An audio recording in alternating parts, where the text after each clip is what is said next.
Alrighty, so this is our birth story of Bodie Bear Bennett. So I'm going to be reading off of my notes. I had an appointment on Monday when I was 41 weeks 4 days pregnant, and we did a membrane sweep and kind of so she could check and see if I had dilated at all. And I think I was what was I? I don't remember. I was like 2 centimeters and I was like 50% effaced. So we made another appointment on Tuesday because at 42 weeks I was going to have to get transferred and get induced, and so we started to try and do stuff to kind of get labor going before that happened. So Tuesday morning I went in, we did another stretch and sweep, and I was, I think, 4 centimeters dilated then, and I was like 90% effaced, so he was like down there ready to go. We were just waiting for my cervix to open. So I got this drink, well, not a drink, but like she gave me this verbena oil that I mixed in with castor oil and some other stuff, and I drank that around 1 o'clock on Tuesday, and that was to try and start contractions, and it says it starts your contractions in, I think, like 2 to 3 hours or something. So I drank that, and then I laid down and tried to take a nap because she was like, you should try and sleep as much as you can, because if this kick starts your labor, you know, you want to be rested. So he's over here, that's why I'm looking at him. So I drank that, and then I woke up around 5, and I had, my contractions had started, so, and I think they had started with the stretch and sweep also, so that the drink just like helped kickstart that.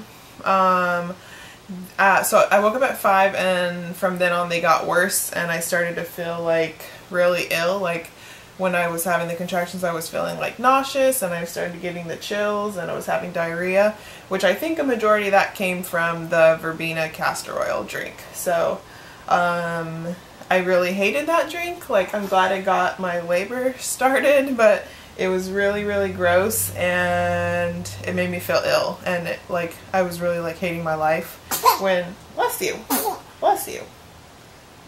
I was really hating my life when I was having these contractions, and I like even texted my midwife, and I was like, I don't know if I can do this, because like if this is how all my contractions are going to be, like I felt so ill, like I was dying. So she said to come in around 11 o'clock to the birth center. So my sister and Chris packed up all my stuff, and we went in and met the midwife and our birth photographer at the birth center around 11 p.m. and she did a check to see how things had progressed, and I think basically I had progressed like 1 centimeter, so maybe before I was like 3, and then when she checked me I was like at a 4, which she was like kind of disappointed because she was expecting me to be closer to active labor. So she was hoping more around like a 5 or a 6. So she was like, well, you have 2 options. You can either go home and try to labor more at home, or you can stay here, whichever place you feel more comfortable.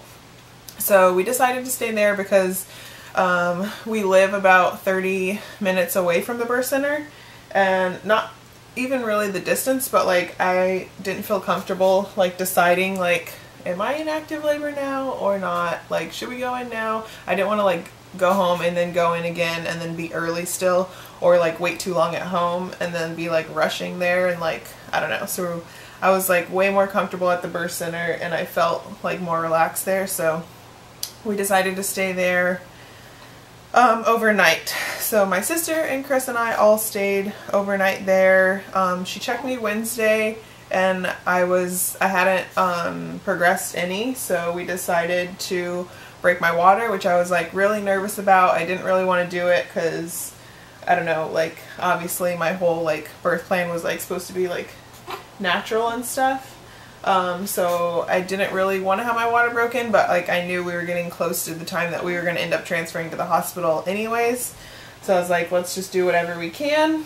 And plus I was kind of nervous about this big old thing, like going to hook my bag of water. So, but we did it there.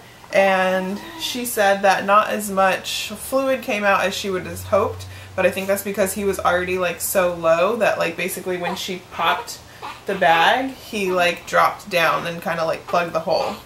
So, oh, what's wrong? What's wrong? 2.5.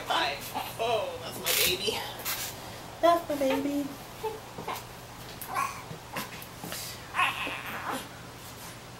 Want me to go? He's okay. So at 10:30 we popped the water and not a lot came out. But like I continued to have contractions and labor throughout the day, and I was kind of would get like a little bit of gush of fluid here and there. So then around 3 o'clock she was like, all right, like you're not progressing as much as we would like. Your contractions are like consistent, but they're not getting like stronger and stronger as they need to in order for you to like go into active labor. So she was like, we could try the second dose of the verbena castor oil drink, which I really did not want to do because it made me feel so ill, and like I couldn't make it if I was going to drink this drink the first time I drank it. But I was like, you know, I really want to get him out before we have to transfer to the hospital. And I really want to do everything that I can in order for this to work. So I drank the second drink.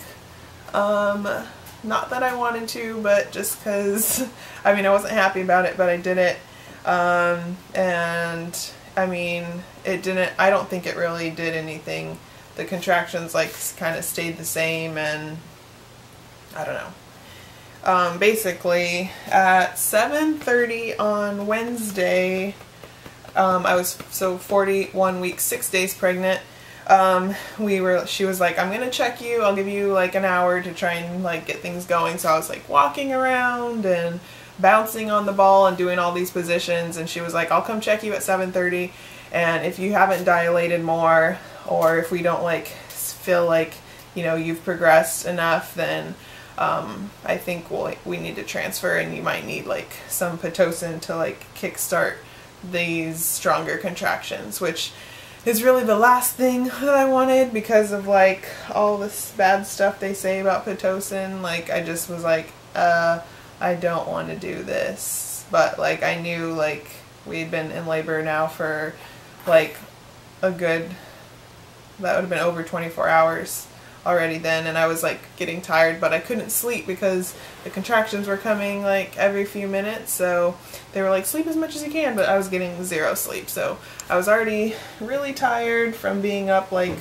over 24 hours. So at 7:30 they checked me.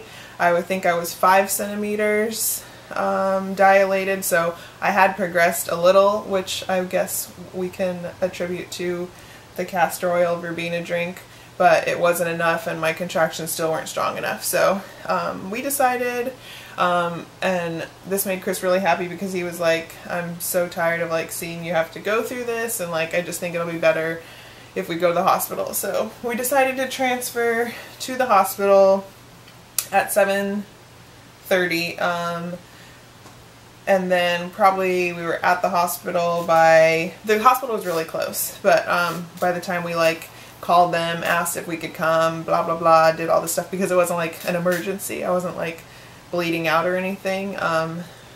We kind of could just like pack up, take our time, go over there, get checked in, and I was probably in the hospital bed by 9:30.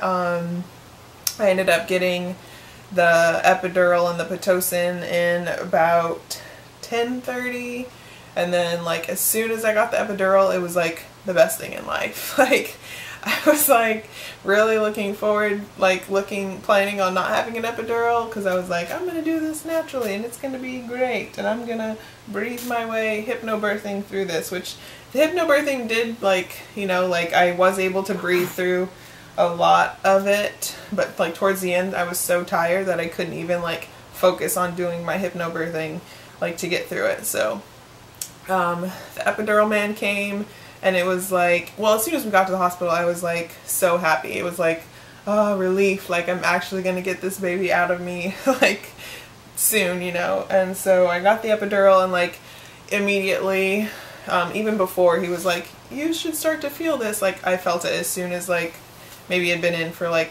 30 seconds, and I could feel like my legs started to get warm because I was like freezing. And with the first contraction, I felt like already like it like took some of it away, and then by the like second one and the third one, I was like, this is great. I don't know why I didn't do this sooner. So definitely, I think with the next one, we know we're going straight to the hospital. And then the Pitocin kicked in, and then I was finally able to sleep. So I slept until about 3 o'clock, I would say. A nurse came in and she was like, we need you to kind of move to a different position because the baby's not really happy the way you're laying. And she kind of woke me up out of my sleep, and which sleep felt so good at that point. So then when she was like having me move all around, I was like, I really have to poop. Like this thing, I really thought I was gonna like poop myself. Like it was like coming out, and I was like so concerned that I was going to poop on the bed or like poop myself. I was like, oh, help me, lady, like I need to get up and I need to go to the bathroom. And she was like, just move this way, move this way. I'm like, you're not listening, I'm going to poop on you. And then so she was like, okay, let me go tell the midwife. So she went and got the midwife, and the midwife came in around like 3:15, and they were like, she's saying she has to poop, so let's check her. And the midwife checked, and she was like, yep, you're ready to push. And I was like, what? And it was like 3:20, and Chris was like, well, Chris woke up when all the lights came on and the people came in. Brianna was sleeping on the couch, and they were like, yeah, you're 100% ready to go. And so I was like, alrighty, I guess we're doing this. And at 3:20, I started pushing, which was like so weird to be like in a bed pushing this baby out, because I did not think that it was going to be going like that.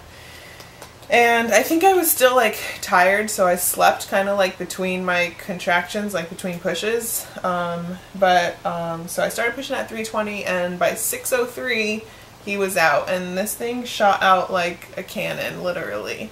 Like, well, I mean, he didn't do it on his own, but I was like so ready to get him out, and I was tired of like pushing and then he goes back in, pushing and he goes back in. So like, I don't know when I decided that I was like, you're not going back in anymore, like you're coming out for sure. So I just like pushed and didn't like stop until I like felt him, which is why I like tore my vagina open.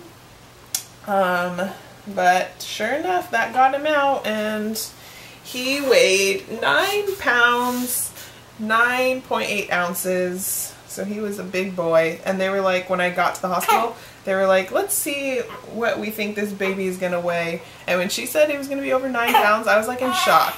Oh, because the last time they told me what he was gonna weigh, they were guesstimating like 7 something. So when she said 9, I was like, whoa. Yeah. But 9 pounds, 9.8 ounces, 21 inches long, born on October 8th at 6:03 a.m. And yeah, that's our birth story. And we're gonna go before this little man throws a fit. Let me know if you have any questions or comments, and I will try to reply. Ciao. We just left Marshall's.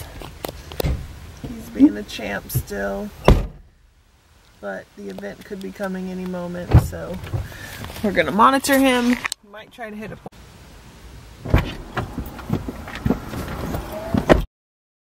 This is driving. It's going to be broken down into a 3-part video. First of which is